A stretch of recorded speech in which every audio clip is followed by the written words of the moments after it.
अभी तक हम लोगों ने फ्रांस की क्रांति में क्या क्या अध्ययन कर लिया है।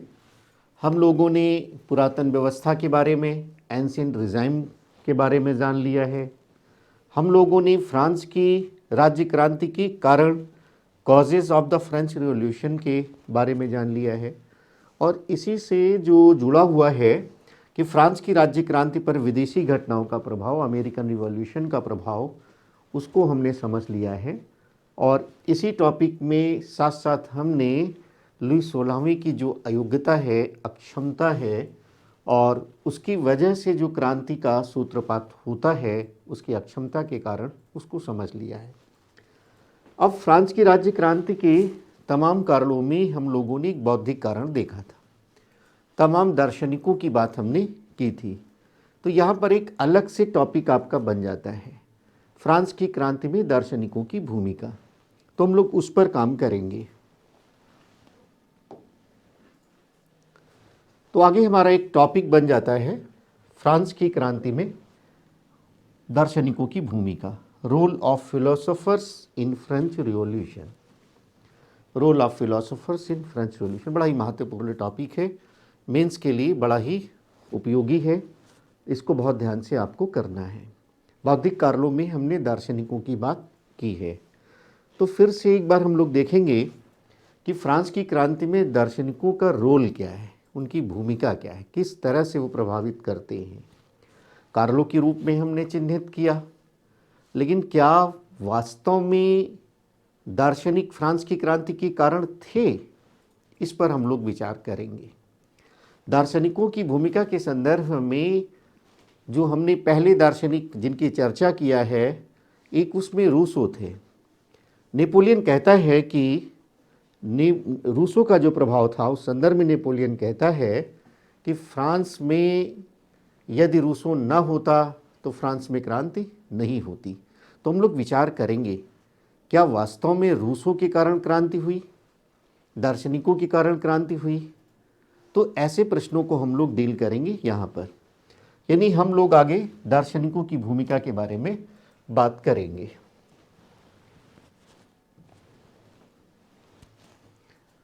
फ्रांस की क्रांति में दार्शनिकों की भूमिका, role of philosophers in French revolution, ये हम लोग बात करेंगे। अब बहुत सारे दार्शनिक हैं, एक बार फिर उनकी चर्चा करते हैं हम। मॉन्टेस्क्यू के बारे में आपने पढ़ा, रूसो के बारे में, वोल्टेयर के बारे में, दिदरो के बारे में, बहुत सारे फिजियोक्रेट्स के बारे में। और जो इंग्लैंड में उदारवादी विचारधारा है, जिसके प्रवर्तक लॉक हैं, उसका क्या प्रभाव है, उसके बारे में हम लोगों ने किया। अब यहाँ पर फ्रांस की क्रांति में दार्शनिकों की भूमिका को हम लोगों को देखना है। तो उसमें किन किन पहलुओं पर हम लोग बात करेंगे, जैसे दार्शनिकों की विचार एवं कार्य, क्या करते हैं ये लोग, कैसी बातें कर रहे हैं, किस प्रकार के थॉट्स इनके हैं, इनकी आइडियोलॉजी क्या है, क्या कार्य करते हैं ये thoughts and work of philosophers, ये हमको देखना है। फिर इसके बाद हम लोग ये देखेंगे कि इसी का एक पहलू बनेगा कि क्रांति हिंसा की वकालत तो इन्होंने की ही नहीं, तो क्रांति के कारण कैसे होंगे, क्रांति के कारण के रूप में कैसे चिन्हित करेंगे, उसको समझने का प्रयास करेंगे। और एक प्रश्न हमने आपको बताया था, क्या दार्शनिक फ्रांस की क्रांति के कारण थे, वह भी इसी में शामिल हो जाएगा। और बाद में किस प्रकार का निष्कर्ष आपको निकालना है, कंक्लूजन क्या निकालना है, उसकी चर्चा हम लोग करेंगे, जो मेंस के लिए बड़ा ही उपयोगी होगा। बहुत इंपॉर्टेंट टॉपिक होने वाला है फ्रेंच रिवॉल्यूशन में। आगे का ये भाग, पूरा का पूरा टॉपिक कितना इंपॉर्टेंट है हमने पहले ही कहा है। इसका जब पार्ट 2 आएगा नेपोलियन, वो भी उतना ही महत्वपूर्ण होगा। तो यहाँ पर सबसे पहले हम दार्शनिकों के विचार और कार्य की बात कर लेते हैं।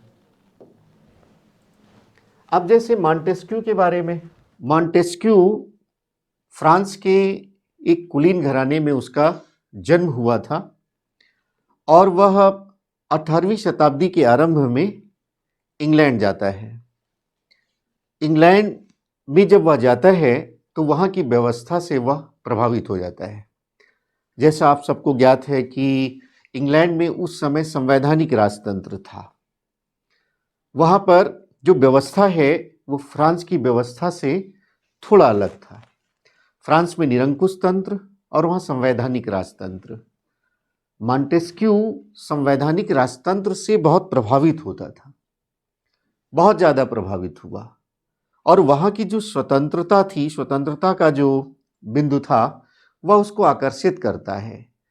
ग्लोरियस रिवॉल्यूशन के बाद 1688 के बाद इंग्लैंड का समाज बदल चुका था। सामंती समाज जो पहले बहुत ज़्यादा उसमें बंदिशें थी, उसमें थोड़ा सा फ्रीडम प्राप्त हुआ था इंग्लैंड के समाज को। लेकिन फ्रांस में इस प्रकार की बात नहीं थी। फ्रांस में निरंकुश तंत्र विद्यमान था। मॉन्टेस्क्यू इंग्लैंड की व्यवस्था का इतना ज़्यादा प्रशंसक हो जाता है कि वह कहता है कि संवैधानिक राजतंत्र जो इंग्लैंड की व्यवस्था है वह विश्व की सबसे अच्छी व्यवस्था है। वह एक जज था, बड़ी बारीकी से उसने चीज़ों को देखा और उसने एक पुस्तक लिखी, मॉन्टेस्क्यू ने। उस पुस्तक का नाम है the spirit of laws. Montesquieu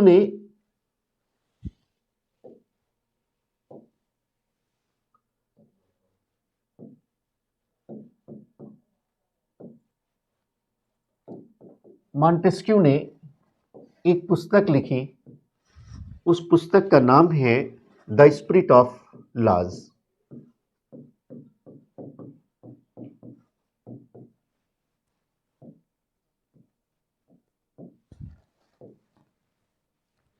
और इसमें बड़े अच्छी प्रकार से उसने विधि से संबंधित तमाम बातों का उसने उल्लेख किया, उनकी चर्चा की। वो कहता है कि जो फ्रांस का निरंकुश तंत्र है उसमें राजा में ही सारी शक्तियां निहित है। उसमें विधायी शक्तियां भी हैं, वह नियम भी बनाता है, उनको एग्जीक्यूट भी करता है, कार्यपालिका की शक्तियां भी निहित हैं और न्यायिक शक्तियां भी निहित हैं। वह इसकी घोर निंदा करता है और अपनी इस पुस्तक में मॉन्टेस्क्यू एक सिद्धांत देता है, पृथक्करण का सिद्धांत, जिसको आप कहते हैं सेपरेशन ऑफ पावर्स। पॉलिटी में भी आप काम करते हैं। Separation of powers. इस पृथक्करण के नियम के तहत वो कहता है कि जो निरंकुश तंत्र में समस्त शक्तियां एक व्यक्ति में निहित हैं वो अलग अलग होनी चाहिए। विधायिका का अलग दायित्व होना चाहिए, कार्यपालिका का अलग दायित्व होना चाहिए और न्यायपालिका का अलग दायित्व होना चाहिए। तो इस प्रकार से जो मॉन्टेस्क्यू है वह दो बातें आपको ध्यान में रखना है। नंबर एक, वह संवैधानिक राजतंत्र का प्रशंसक बन जाता है। संवैधानिक राजतंत्र, कॉन्स्टिट्यूशनल मोनार्की का प्रशंसक हो जाता है। और दूसरा, वह व्यक्तिगत स्वतंत्रता का प्रबल समर्थक हो जाता है।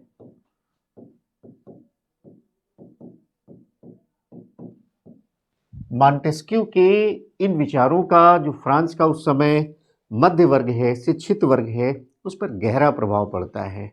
वो इसके प्रशंसक बन जाते हैं, सेपरेशन ऑफ पावर्स के सिद्धांत के प्रशंसक बन जाते हैं और इसका खूब वैचारिक दृष्टि से खूब प्रचार प्रसार होता है।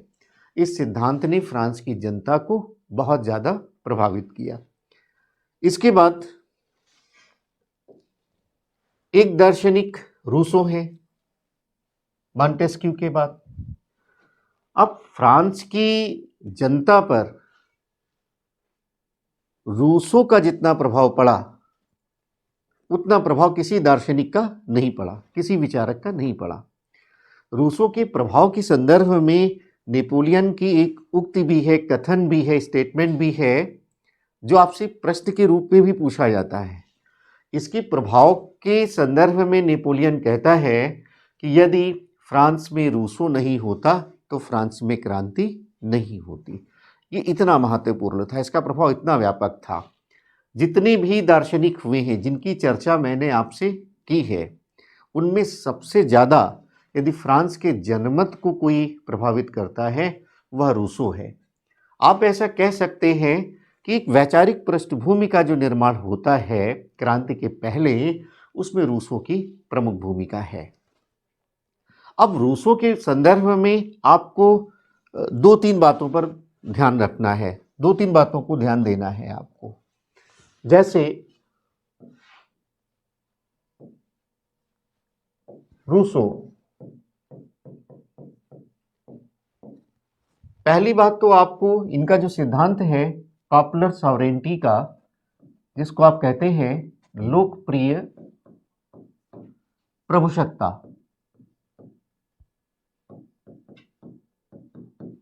जिसको आप पॉपुलर सॉवरेंटी का सिद्धांत कहते हैं।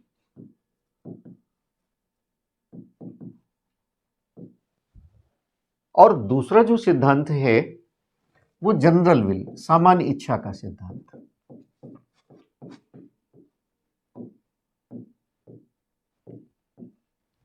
सामान्य इच्छा का सिद्धांत,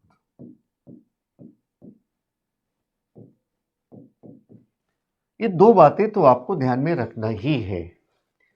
रूसो के विचार कुछ इस प्रकार के हैं कि उससे फ्रांस की जनता में जनतांत्रिक भावना का संचार होता है। वह पूरे जनतंत्र के लिए एक वातावरण बना देता है रूसो अपने विचारों से। वो कहता है कि जो राज्य है, राजा है, या जो भी संस्थाएं हैं, उन सब से ऊपर है जनरल विल, सामान्य इच्छा। आप इसको जनमत भी कह सकते हैं, जनता की इच्छा भी कह सकते हैं। रूसो का कहना है कि राज्य का नियमन, राज्य के कानूनों का नियमन जनता की इच्छा पर आधारित होना चाहिए। जो जनता का मत है उनकी अभिव्यक्त होना चाहिए, उनकी भावनाओं की अभिव्यक्त होना चाहिए। वो इस प्रकार की बात कहता है। पॉपुलर सॉवरेंटी भी वही है कि जो लोग चाहें, जो जनता चाहे, वैसा ही राज्य हो, वैसा ही कानून हो। तो दो बातें आपको ध्यान में रखना है। और इन सिद्धांतों का इतना गहरा प्रभाव पड़ता है कि फ्रांस की जनता जनतंत्र के लिए व्याकुल हो उठी, जनतंत्र के विचारों से प्रेरित हुई, और वो चाहने लगी कि हमारे यहाँ भी ऐसी व्यवस्था हो जिसमें राजा ही सब कुछ ना हो, एक ऐसी व्यवस्था हो जिसमें हमारा भी महत्व हो, जनता का महत्व हो, जनता की इच्छाओं का, उनकी भावनाओं का, उनकी आकांक्षाओं का भी महत्व हो। ये जनता सोचने लगी। रूसो ने एक पुस्तक लिखा, वो भी बहुत इंपॉर्टेंट है। रूसो की पुस्तक का नाम था द सोशल कॉन्ट्रैक्ट। उसको आप लिख सकते हैं, the social contract, the social contract. Rousseau की पुस्तक का नाम है द सोशल कॉन्ट्रैक्ट। इस किताब में उन्होंने एक वाक्य लिखा, वो भी आपको समझना है, याद भी करना है। रूसो कहता है, man is born free but everywhere he is in change. मनुष्य स्वतंत्र पैदा हुआ है लेकिन वह सर्वत्र जंजीरों में जकड़ा हुआ है। जो पुरातन व्यवस्था का समाज था, जिस प्रकार से सामाजिक कानून, जिस प्रकार से न्याय तंत्र था, जिस प्रकार से राजनीतिक व्यवस्था है, धार्मिक व्यवस्था है, मनुष्य उसमें जकड़ा हुआ है। और इसको वह चिन्हित करता है अपने इस वाक्य के माध्यम से। वो कहता है बैक टू द नेचर, आप प्रकृति की ओर लौटो, यानी आदिम व्यवस्था की ओर लौटो। वो ये जो वाक्य है वो उसी की ओर संकेत करता है। मैन इज बॉर्न फ्री, हम तो स्वतंत्र पैदा हुए, लेकिन सामाजिक नियमों ने, धार्मिक नियमों ने, आर्थिक तंत्र ने, राजतंत्र ने हमारी जिंदगी को जकड़ रखा है। तो एक तीसरी बात भी आप यहाँ नोट कर सकते हैं, बैक टू द नेचर, प्रकृति की ओर लौटो।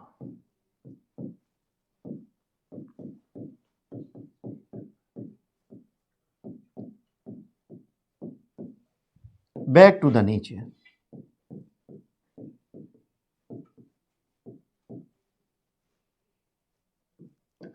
इस प्रकार से रूसों ने फ्रांस की जनता को जनतंत्र के लिए तैयार कर दिया। इसका प्रभाव इतना व्यापक था, मैंने पहले ही चर्चा किया है कि नेपोलियन ने कहा है यदि फ्रांस में रूसों नहीं होता तो फ्रांस में क्रांति नहीं होती। अब इससे सहमत होंगे नहीं होंगे? क्या रूसों या दार्शनिक फ्रांस की क्रांति के कारण थे? इस पर हम लोग विचार करेंगे। यदि क्या वास्तव में रूसों नहीं होता तो फ्रांस में क्रांति नहीं होती, इसको विस्तार से आगे हम चर्चा करेंगे। एक दार्शनिक है वोल्टेयर। वोल्टेयर ये भी व्यक्तिगत स्वतंत्रता के अनन्य पुजारी थे। वोल्टेयर, इनकी पुस्तक का नाम है एडिप। एडिप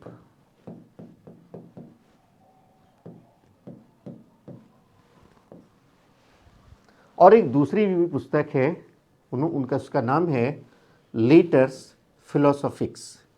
लेटर्स फिलोसोफिक्स आप लिख सकते हैं उसको।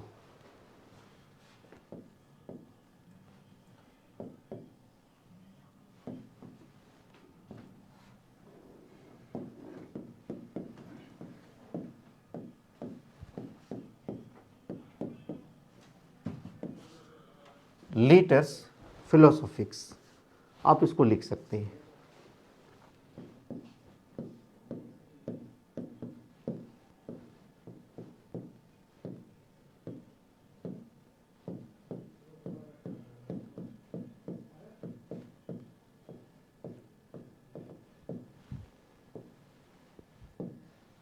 आप इसको लिख सकते हैं लेटर्स फिलोसोफिक्स। तो ये दो पुस्तक है। ये नास्तिक तो हम उसको नहीं कह सकते, लेकिन चर्च का विरोधी था। वो कहता है कि चर्च का जो पाखंड है वो ठीक नहीं है, अंधविश्वास पर आधारित व्यवस्था है पूरी की पूरी चर्च की, वोल्टेयर कहता है। और वह उससे असंतुष्ट है। कहते हैं कि जो चर्च है ये व्यक्ति के शोषण का एक प्रकार से धार्मिक जो अड्डा है वो ठीक नहीं है। वो कहता है चर्च में जो रूढ़िवाद विद्यमान है, जो अंधविश्वास विद्यमान है, ये ठीक नहीं है। पूरी की पूरी व्यवस्था तर्क पर आधारित नहीं है। इसलिए वो कहता है, वो एक नारा देता है वोल्टेयर, कहता है क्रैश द इनफेमस चर्च। ये जो चर्च है इसको नष्ट कर दो। नष्ट इसलिए कर दो क्योंकि ये तर्क पर आधारित नहीं है, ये अंधविश्वास पर आधारित है, ये रूढ़िवाद पर आधारित है, ये यहाँ भ्रष्टाचार विद्यमान है, इसलिए इसको नष्ट कर दो। तो वोल्टेयर का विचार जो है वो बहुत लोगों को प्रभावित करता है। इसके बाद एक आपके दार्शनिक हैं दिदरो। दिदरो ने एक पुस्तक का संपादन किया, उसका नाम है इन साइक्लोपीडिया।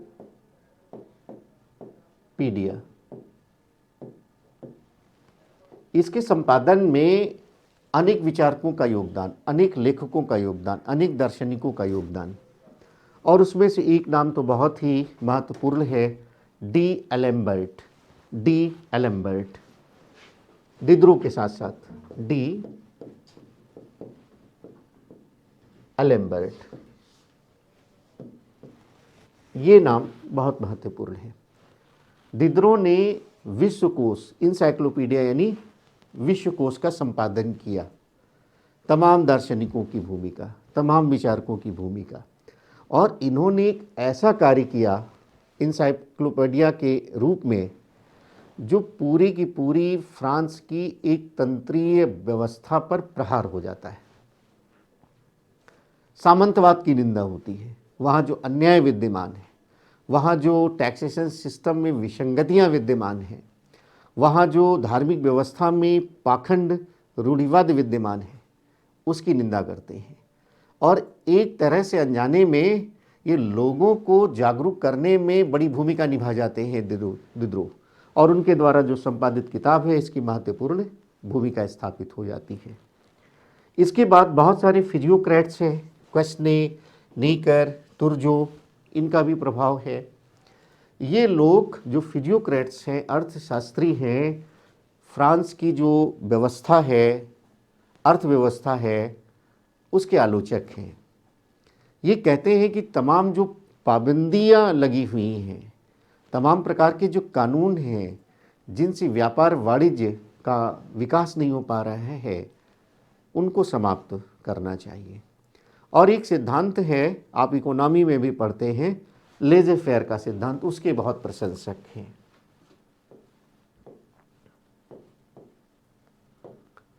लेजे फेयर, आप हिंदी में इसको अहस्तक्षेप का सिद्धांत कहते हैं।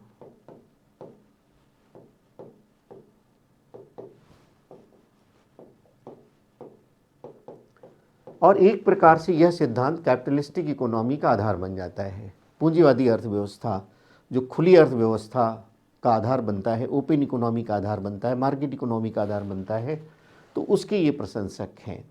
वो कहते हैं कि जो टैक्स है इसमें जो बहुत वृद्धि कर रहे हैं इसका विरोध करते हैं, और सरकार जो लगातार ऋण के बोझ से दबी जा रही है उसकी भी निंदा करते हैं, उसके लिए उपाय करते हैं ये लोग।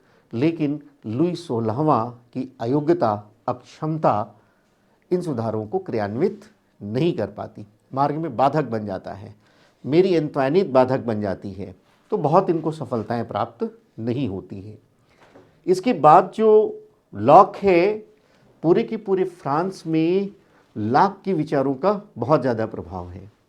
पहले ही हमने चर्चा किया है कि जो इंग्लैंड की गौरवपूर्ण क्रांति है, ग्लोरियस रिवॉल्यूशन है, वो बहुत महत्वपूर्ण है। उसका प्रभाव पूरे फ्रांस में है, पूरे यूरोप पर है। जो वहाँ प्रगतिशील विचार, खासतौर से उदारवाद के जो विचार हैं, इसमें स्वतंत्रता का बहुत महत्व था, संपत्ति का बहुत महत्व था, जीवन की स्वतंत्रता का बहुत महत्व था। एक ऐसा राज्य जो धर्मनिरपेक्ष प्रकार का हो, उस प्रकार की यहाँ बातें हैं।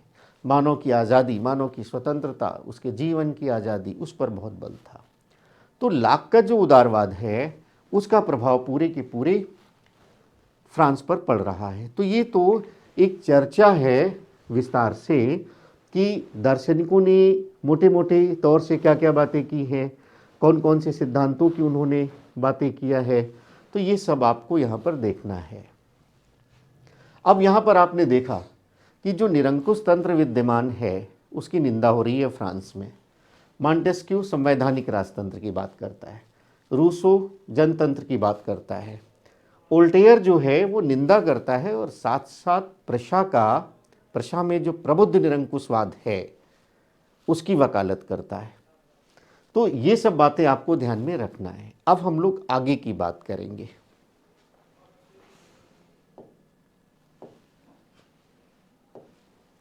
अब जैसे दार्शनिकों के विचार और कार्य तो हमने देख लिया, अब इन पूरे विचारों में क्या कहीं आपको ऐसा दिखा कि दार्शनिकों ने क्रांति की बात की?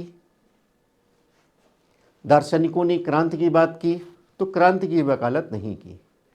किसी भी दार्शनिक ने फ्रांस में क्रांति की बात नहीं की, हिंसा की वकालत नहीं किया, हिंसा की बात किसी भी दार्शनिक ने नहीं किया, किसी विचारक ने नहीं किया, किसी भी दार्शनिक ने क्रांति का संदेश नहीं दिया, क्रांति की कहीं प्रत्यक्ष अप्रत्यक्ष रूप से चर्चा नहीं की, क्रांति के साधनों की बात नहीं किया। तो ये क्रांति के प्रवर्तक कैसे हो सकते हैं? इन्होंने कोई हिंसा की बात नहीं की, क्रांति की बात नहीं की, क्रांति का संदेश नहीं दिया, इन्होंने क्रांति के साधनों की बात नहीं। और सबसे बड़ी बात तो ये है कि जो दार्शनिक है इनकी प्रत्यक्ष सहभागिता भी नहीं है।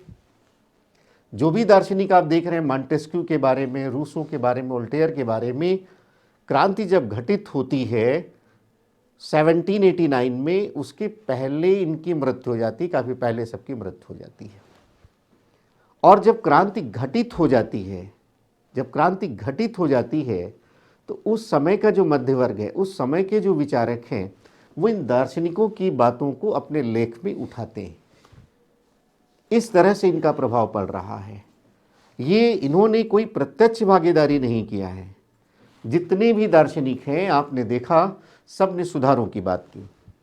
जैसे अभी हमने चर्चा किया, मॉन्टेस्क्यू कहता है संवैधानिक राजतंत्र होना चाहिए, रूसो कहता है जनतंत्र होना चाहिए, जनतंत्र का समर्थक है। वोल्टेयर कहता है कि प्रबुद्ध निरंकुशता का शासन होना चाहिए, निरंकुशता के स्थान पर प्रबुद्ध निरंकुशता। शासन तो निरंकुश है लेकिन जनता की इच्छाओं का भी ध्यान रखता है, जनता की आकांक्षाओं का भी ध्यान रखता है, वो प्रबुद्ध निरंकुशता हो जाता है। तो इस प्रकार से आप ये एक पॉइंट देखेंगे। दूसरी बात, अगर दार्शनिकों ने क्रांति की बात नहीं की तो दार्शनिकों ने क्या किया, और उसके बाद हम लोग देखेंगे कि क्या क्रांति के कारण के रूप में इनको मान सकते हैं, निष्कर्ष कैसे निकालेंगे ये हम देखेंगे। तो यहाँ पर आप देखिए मोटे तौर से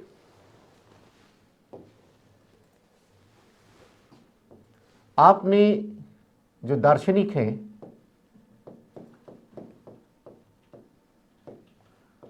उनकी विचार आपने देख लिया और ये भी देख लिया कि इन्होंने क्रांति या हिंसा की बात नहीं की। ये पॉइंट आप सब नोट कर लेंगे। यहां पर भी हमने आपको बताया है आप पॉइंट कैसे बनाएंगे।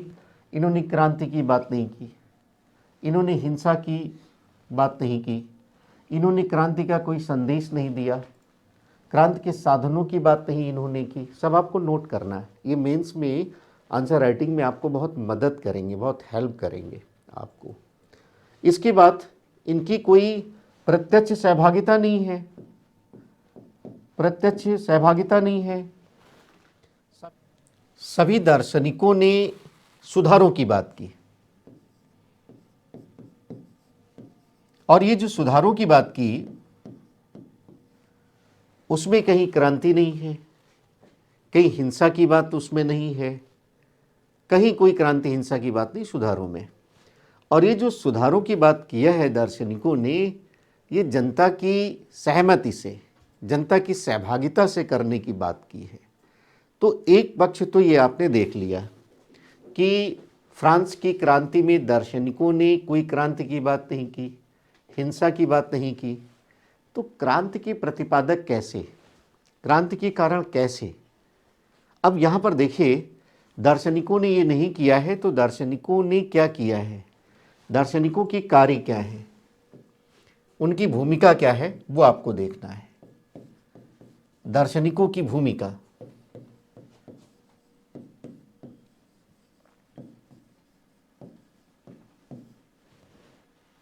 अपने लेखन के माध्यम से दार्शनिकों ने काम क्या किया है, जो वहाँ की पुरातन व्यवस्था थी फ्रांस में, जिसकी चर्चा मैंने पहले किया है, उसकी जो विसंगतियाँ हैं, उसकी जो कमियाँ हैं, वो पूरी की पूरी व्यवस्था जो अन्याय, अनीति, असमानता पर आधारित थी, उसको उजागर किया।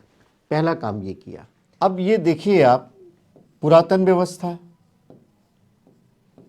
क्या किया दार्शनिकों ने, पुरातन व्यवस्था, एंशिएंट डिजाइन, इसमें जो कमियां हैं, विसंगतियां हैं, उनको उजागर किया।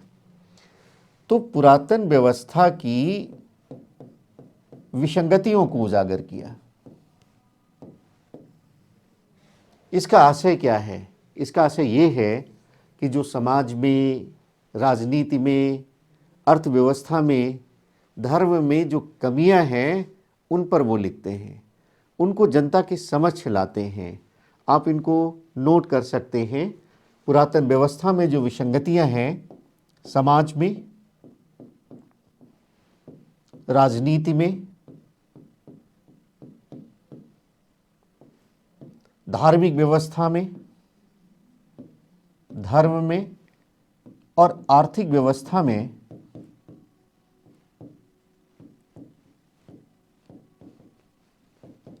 उसको वो जनता के समक्ष सामने लाते हैं। आप ऐसा कह सकते हैं कि जनता के असंतोष को उजागर किया, असंतोष को उजागर किया, असंतोष को अभिव्यक्त किया, उनको शब्द दिया। यानी आप जैसे जानते हैं, चर्चा मैंने किया है, फ्रांस की राज्य क्रांति का मुख्य कारण था पुरातन व्यवस्था में विद्यमान विसंगतियां। तो आप ऐसा भी कह सकते हैं, जो मुख्य कारण हैं, उन कारणों को अभिव्यक्त किया, मुख्य कारणों को अभिव्यक्त किया, उनको अभिव्यक्ति दी, आप ऐसा कह सकते हैं। दूसरी ओर इन्होंने जो उस समय के प्रगतिशील विचार हैं, मानवीय विचार हैं, उनका प्रतिपादन किया। एक पक्ष में तो उन्होंने जो वहाँ की पुरातन व्यवस्था है, जनता का जो असंतोष है, जो कष्ट है, उसको शब्द उन्होंने दिया, यानी कारणों को अभिव्यक्ति दी। दूसरी ओर वो क्या करते हैं कि जो प्रगतिशील विचार हैं,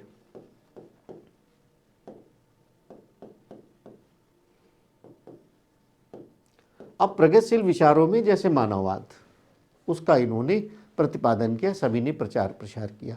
स्वतंत्रता का सिद्धांत है, समानता का सिद्धांत है, जनतंत्र का सिद्धांत है, सबको इन्होंने सबका प्रतिपादन किया, सबको बढ़ाया। आपने देखा कैसे संवैधानिक राजतंत्र की बात हो रही है, जनतंत्र की बात हो रही है, प्रबुद्ध निरंकुशता की बात हो रही है, लेजे फेयर की बात हो रही है। ये सारे के सारे प्रोग्रेसिव थॉट्स हैं, उनको इन्होंने आगे बढ़ाया। यानी आप ऐसा कह सकते हैं कि उस समय जनता में एक आकांक्षा पैदा की कि ये व्यवस्था ठीक नहीं है, एक तो ये बताया, और आपको ये पाना है। और जनता जो मध्य वर्ग शिक्षित थी, इनकी आकांक्षा भी रखती थी फ्रांस में। फ्रांस का मध्य वर्ग शिक्षित था, तो ये आकांक्षा भी रखती थी। आप ऐसा कह सकते हैं कि जनता की आकांक्षाओं को बल दिया।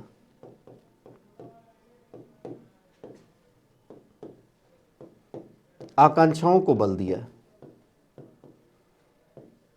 और अपनी लेखनी के माध्यम से, ये जो दार्शनिक वर्ग है, अपनी लेखनी के माध्यम से जो मध्य वर्ग है उसको जागरूक किया, मध्य वर्ग को शिक्षित किया,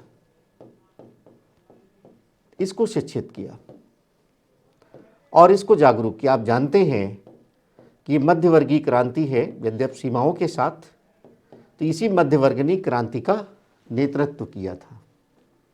अब इससे क्या हुआ कि दार्शनिकों ने ऐसे कार्य किए जिससे जनता का आत्मविश्वास बहुत बढ़ जाता है, जनता में आशावाद का संचार हो जाता है। ये सब पॉइंट आप बनाएंगे मेंस में। ये दार्शनिकों की भूमिका है, कैसे उन्होंने पुरातन व्यवस्था की विसंगतियों को उजागर किया, यानी क्रांति के कारणों को शब्द दिया, व्यक्ति दी, कैसे उन्होंने जनता के असंतोष को सामने रखा, अन्याय नीति को सामने रखा, अत्याचार को सामने उजागर किया, कैसे उन्होंने प्रगतिशील विचारों का प्रतिपादन किया, यानी जनता की आकांक्षाओं को शब्द दिया, कैसे उन्होंने मध्य वर्ग को शिक्षित किया, नेतृत्व प्रदान किया। आगे पॉइंट आप बनाएंगे, आशावाद का संचार हो जाता है इनके विचारों से, इनके कार्यों से, आत्मविश्वास का आ जाता है लोगों में।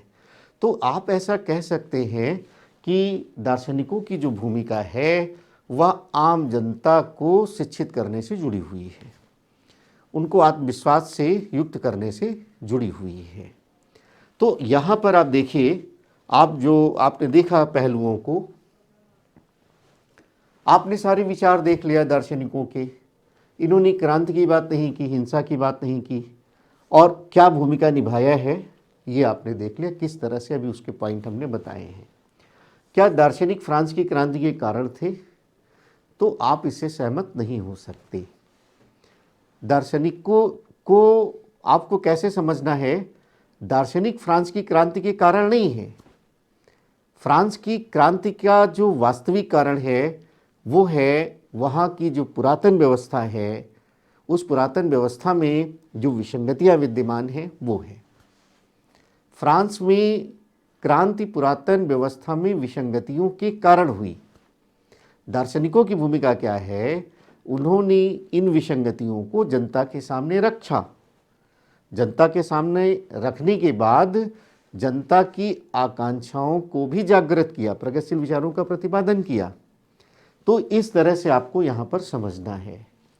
निष्कर्ष में आप ऐसा बता सकते हैं कि दार्शनिकों की भूमिका फ्रांस की क्रांति के कारणों के रूप में रखना ठीक नहीं होगा।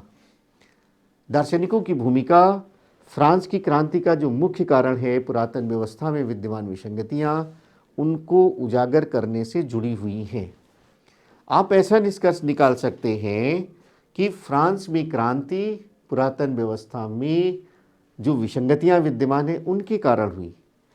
यानी इसका तात्पर्य ये हुआ, यदि फ्रांस में दार्शनिक नहीं भी होते तो फ्रांस में क्रांति होती। दार्शनिक कारण नहीं है, कारणों को उजागर करने में इनकी भूमिका है। तो ये लाइन आप बिल्कुल ध्यान में रखेंगे कि यदि फ्रांस में दार्शनिक नहीं भी होते तो भी फ्रांस में क्रांति होती, क्योंकि क्रांति का वास्तविक कारण क्या है? वहाँ की पुरातन व्यवस्था। वास्तविक कारण क्या है? वहाँ की पुरातन व्यवस्था में विद्यमान विसंगतियाँ।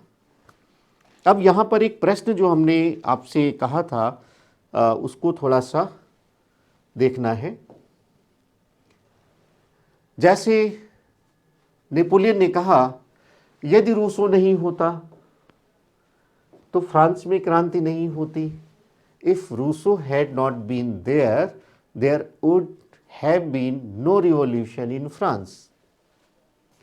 अभी अभी जो आपने चर्चा किया है, जब सारे प्रश्न हम यूपीएससी के लेंगे या स्टेट पीसीएस के लेंगे, एक एक प्रश्नों की फिर से हम लोग फ्रेमिंग करेंगे। लेकिन यहाँ इस क्लास में भी इसको समझ लीजिए कि अभी भी हमने चर्चा किया, यदि दार्शनिक नहीं होते तो भी फ्रांस में क्रांति होती।